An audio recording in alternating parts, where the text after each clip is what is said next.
Hello, hello. J'espère que tu vas très bien. J'espère que tu as bien profité des super trigones que la semaine dernière te proposait, même si cette semaine, tu as encore le temps de poser des puissantes actions que tu vas te remercier plus tard, dans pas très longtemps.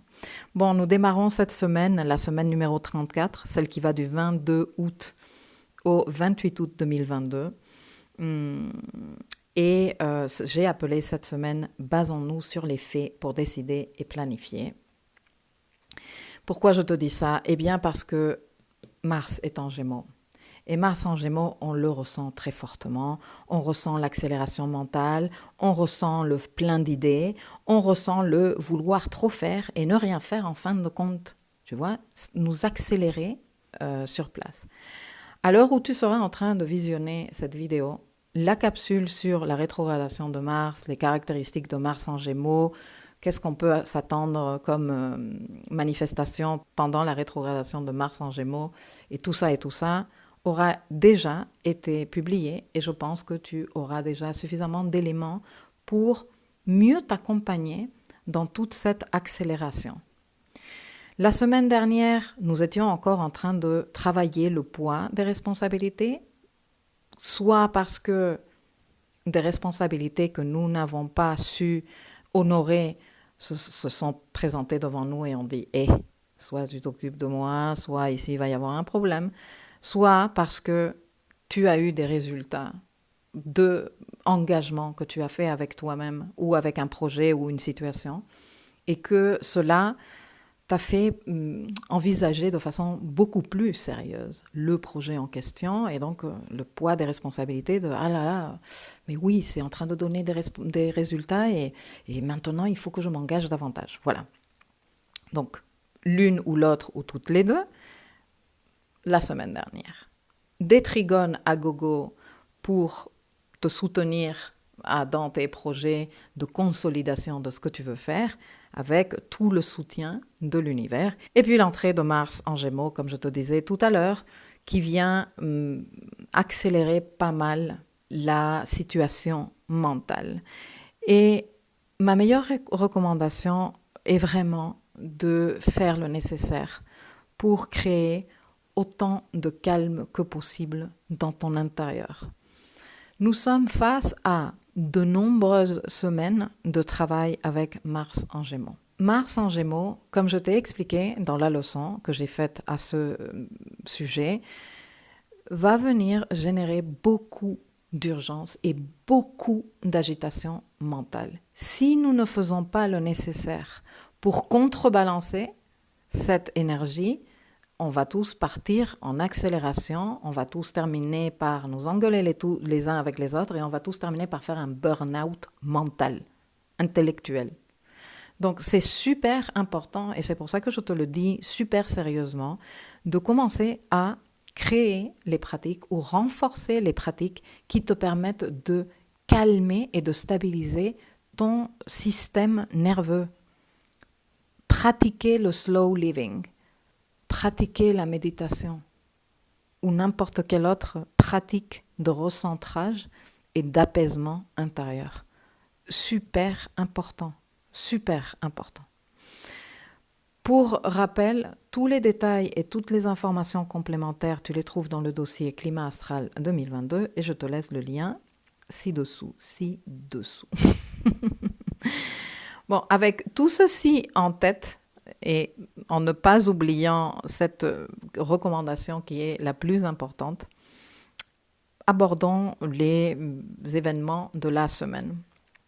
Nous démarrons la semaine avec la Lune qui entre en Cancer et Mercure qui est en pleine ombre pré-rétrograde et qui commence déjà à faire ses premiers rendez-vous de son schéma de rétrogradation. Mercure, au cours de sa rétrogradation entre Vierge et Balance, va être 3 fois en opposition à Jupiter et 3 fois au trigone de Pluton. Ici, nous avons la première rencontre, si tu veux, des 3. Et il s'agit ici, puisque Mercure et Pluton sont en signe de terre, de se caler pour prendre des décisions parce que je te rappelle qu'une rétrogradation de Mercure est comme une réflexion ou une période introspective dans laquelle nous nous réorganisons niveau mental, niveau idée, où nous faisons un peu le bilan de ce qui nous a occupés jusqu'ici et nous prenons des informations pour voir comment on se projette vers les temps à venir. Ok. Comme les deux sont en signe de terre et comme c'est un trigone, ils sont en train de se soutenir l'un l'autre. Ici, la situation est, est-ce que nous pouvons rester centrés sur les faits? Mercure, au moment de ce trigone, est en opposition à Neptune. Et Mercure peut être en train de basculer dans tout est beau, non mais c'est pas grave, non mais moi je ressens un truc agréable, donc ça doit vouloir dire que c'est bon pour moi. Et Mercure en opposition à Neptune, d'ailleurs Mercure en tension à Neptune, n'a pas énormément de discernement. Donc Pluton vient ici lui dire « Oh, qu'est-ce que tu fais là? Vraiment ? On va arrêter de rêver, on va arrêter de se raconter des fantaisies et des histoires de fées et on va regarder ce qui est vraiment là, concrètement là. Et on va se baser sur ça pour décider et planifier. » Ça fait partie du schéma de rétrogradation de Mercure. Le lendemain, le Soleil entre en Vierge. Yes, thank you. Jusqu'au 23 septembre et pendant les 30 jours que le Soleil va être en train de parcourir le signe de la Vierge, nous allons avoir une énergie d'attention et de focus pragmatique, ordonnée, méthodique et minimaliste. Et c'est très bien parce que ça va déjà nous aider à nous calmer, ça va venir soutenir tous ces plans et ces organisations que nous sommes en train d'essayer de comprendre comment faire avec la rétrogradation de Mercure bientôt. C'est merveilleux, super utile. Le 24 août, en plus de l'entrée de la Lune en Lion, nous avons Uranus, qui est stationnaire depuis plusieurs jours, qui commence à rétrograder. Il va rétrograder entre les degrés 18 et 14 Taureau. Il reprend son mouvement direct le 22 janvier 2023. Les rétrogradations d'Uranus, il y aura un article spécial sur la rétrogradation d'Uranus pour t'expliquer les tenants et les aboutissants, mais en gros, elles nous servent à intérioriser les changements. Et avec ce passage d'Uranus en mode rétrograde, nous allons, même s'il continue conjoint au nœud nord et qu'il va il va commencer à rétrograder de la main du nœud nord, je pense que je te le disais la semaine dernière, nous allons ressentir moins cette urgence de « il faut que je fasse ces changements, il faut que je les mette en place maintenant, etc. etc. » Et c'est très bien, on peut utiliser cette période pour intérioriser ces changements, comment on va faire, comment on va s'organiser. Mercure est pré-rétrograde, on va avoir le temps de réfléchir et de créer le plan. Le Soleil vient nous soutenir en Vierge, on est ordonné, on est méthodique, on est minimaliste, on ne veut pas gaspiller nos ressources n'importe comment. Donc c'est très bien et que cette énergie d'urgence, ce calme nous arrange parce que, et avec Mars en Gémeaux, on a suffisamment d'accélération comme ça.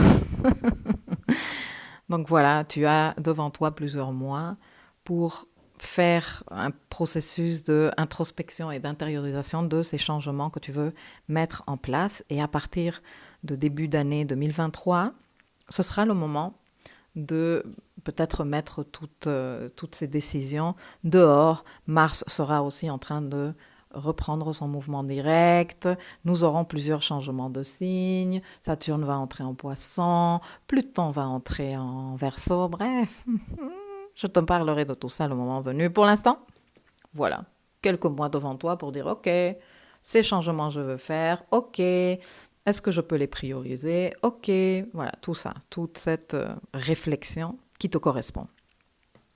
Le 25 août, nous avons Vénus au carré de l'axe nodal. Des carrés des planètes à l'axe nodal, je t'ai déjà fait des capsules que je te laisserai linker ici pour que tu prennes les leçons si tu ne les as pas faites, super importantes. Ce carré est particulièrement important de par le fait que nous sommes avec Saturne en plein dans ce carré pratiquement toute l'année 2022 et qu'il est fondamental, ce carré, compte tenu des signes dans lesquels se tiennent les nœuds en ce moment. Vénus, en fait, elle vient compléter le grand carré fixe, parce que du moment où elle est au carré de l'axe nodal, elle est aussi en opposition à Saturne, même si à quelques jours d'écart par orbe, c'est exactement la même chose. Et voilà, les choix cornéliens. Et ce qui me paraît super intéressant et super synchronique et incroyable, c'est que ce même jour, le 25 août, nous avons la conjonction Lune-Vénus à 17 degrés Lion. Ces conjonctions Lune-Vénus sont hyper symboliques dans le voyage initiatique de Vénus que je t'ai expliqué au travers du mythe d'Inanna et qu'on est en train de travailler avec des rencontres mensuelles dans le dossier Le voyage de Vénus en Capricorne. Nous arrivons ici à un nouveau portail dans ce voyage, dans cette descente de Vénus ou d'Inanna aux enfers, qui en fait est un véritable voyage initiatique. Nous arrivons à un portail qui n'a pas lieu dans tous les voyages. Mais dans celui-ci, il a eu lieu. Il va avoir lieu. C'est le portail de la mort intentionnelle. Et je trouve que c'est super parlant que dans cette descente aux enfers, qui en fait est une remise en question d'aspect égotique de l'héroïne de cette histoire, Inanna, nous arrivons au portail de la mort intentionnelle, qui est ce moment à un niveau initiatique où nous acceptons de laisser mourir ces parties de notre ego qui ne nous servent plus et qui sont plus en train de nous poser problème et de nous mettre des bâtons dans les roues qu'autre chose.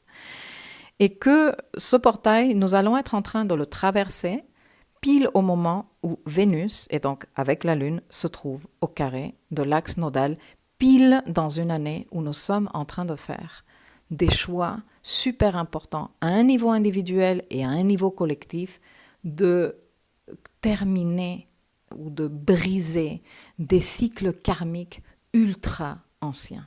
Franchement, je te dis ça et j'ai presque la chair de poule parce que c'est juste trop beau et trop fort. Donc voilà, ce jour-ci, nous aurons déjà eu notre réunion avec les personnes qui sont inscrites dans le dossier Le voyage de Vénus et nous serons en train d'entamer ce dernier portail qui va être très très intéressant. Le lendemain, nous avons Mercure qui entre en balance. Il va ressortir dans pas longtemps puisqu'il va commencer à rétrograder, mais ça tu l'apprendras dans la capsule spéciale sur la rétrogradation de Mercure. Et le lendemain, nous avons un paquet énergétique assez puissant. La Lune entre en Vierge parce qu'elle va se faire nouvelle à 4 degrés de la Vierge. Et ce jour-là, nous avons Vénus au carré d'Uranus parce qu'elle est au carré de l'axe nodal et qu'Uranus et le nœud nord sont en conjonction. Donc tu vois, c'est le même paquet. En même temps, cette Vénus, elle est en opposition applicative à Saturne. Donc voilà, le grand carré fixe duquel je te parle qui nous bloque, qu'on ne sait pas trop quoi faire, qu'on se dit « je décide quoi ?» Eh bien, Vénus, elle va être à fond là-dedans. Et tout ça fait partie de la configuration de nouvelle lune. Cette nouvelle lune qui se tient au carré de Mars en Gémeaux. Le Soleil est en train de faire un carré à Mars en Gémeaux. Et déjà, on peut commencer à goûter à l'indécision. L'indécision qui va être le grand casse-tête de cette rétrogradation de Mars en Gémeaux. Donc, pratique de recentrage, donc méditation, donc slow living, parce que avec le carré Mars-Soleil, on va vouloir peut-être agir de façon super impulsive, ça me prend trop la tête, c'est bon. Okay, donc attention à ce petit paquet, parce que Vénus, après, en opposition à Saturne, ça se ressent pas super bien. oh là là, j'ai fait une bêtise, oh là là, je me sens trop mal, je me sens inférieure, je me sens pas valorisée, ou alors, attention, ça c'est un autre truc, ce jour-ci, ni les quelques jours avant, ni les quelques jours après, c'est pas une bonne journée pour prendre des risques, disons, esthétiques, hein, s'il te plaît. Bon, après, tu fais de ta vie ce que tu veux. Moi, je te préviens. Avec Vénus carré Uranus, prendre des risques esthétiques, surtout en sachant qu'il y a une opposition à Saturne qui arrive derrière, c'est « Oh mon Dieu, qu'est-ce que j'ai fait? C'est horrible, c'est mochissime. J'ai juste envie de me raser la tête. » Ben oui, c'est trop moche. Et je sais que certains d'entre vous vont être en train de dire « Oh, quelle superficialité. » Écoute, c'est Vénus. Et Vénus, c'est aussi comment je me sens par rapport à moi-même, comment je me valorise, parce que je me vois bien, parce que j'aime ce que je vois de moi. Donc tout ce qui relève du style et tout ce qui relève de notre image est en rapport avec Vénus. Donc voilà, je te préviens que ce n'est pas vraiment une bonne idée ce jour-ci, dire c'est bon, je me colore les cheveux de couleur corail et c'est super moderne. Il y a de très fortes chances que très rapidement tu n'aimes pas du tout.